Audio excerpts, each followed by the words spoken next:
who stood on a grave. Guess what? It comes with a song. Don't you ever laugh as the hearse goes by, for you may be the next to die. Let's listen to the story, shall we? The Girl Who Stood on a Grave. Some boys and girls were at a party one night. There was a graveyard down the street, and they were talking about how scary it was. Don't ever stand on a grave after dark, one of the boys said. The person inside will grab you. He'll pull you under. That's not true, one of the girls said. It's just superstition. I'll give you $1 if you stand on a grave, said the boy. A grave doesn't scare me, said the girl. I'll do it right now. The boy handed her his knife. Stick this knife in one of the graves, he said. Then we'll know you were there. The graveyard was filled with shadows and was as quiet as death. There is nothing to be scared of, the girl told herself, but she was scared anyway. She picked out a grave and stood on it. Then quickly she bent over and plunged a knife into the soil, and she started to leave. She tried a second time to leave, but she couldn't move. She was filled with terror. Something has got me, she screamed, and she fell to the ground. When she didn't come back, the others went to look for her. They found her body sprawled across the grave. Without realizing it, she had plunged a knife through her skirt and pinned it to the ground. It was only the knife that held her. She had died of fright. So you want to hear about the big toe?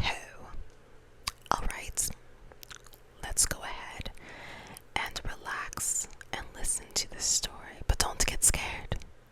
Don't do it. You ready? The Big Toe. A boy was digging at the edge of the garden when he saw a big toe.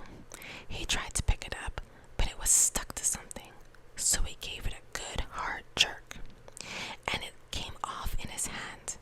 Then he heard something groan and scamper away. The boy took the toe into the kitchen and showed it to his mother. It looks nice and plump, she said. I'll put it in the soup and we'll have it for supper. That night, his father carved the toe into 3 pieces, and they each had a piece. Then they did the dishes, and when it got dark, they went to bed. The boy fell asleep almost at once, but in the middle of the night, a sound awakened him. It was something out of the street. It was a voice, and it was calling to him. Where is my toe? It groaned. When the boy heard that, he got very scared, but he thought, it doesn't know where I am. It will never find me. Then he heard the voice once more, only now it was closer. Where is my toe? It groaned. The boy pulled the blankets over his head and closed his eyes. I'll go to sleep, he thought. When I wake up, it'll be gone. But soon as he heard the back door open, and again he heard the voice. Where is my toe? It groaned. Then the boy heard footsteps move through the kitchen into the dining room, into the living room, into the front hall. Then slowly they climbed the stairs. Closer and closer they came. Soon they were in the upstairs hall. Now they were outside his door. His door opened. Shaking with fear, he listened as the footsteps slowly moved through the dark toward his bed. Then they suddenly stopped. Where is my toe? The voice groaned.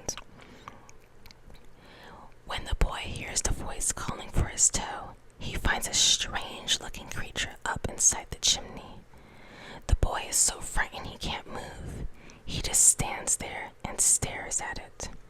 Finally, he asks, "What you got such big eyes for?" And the creature answers, "To look you through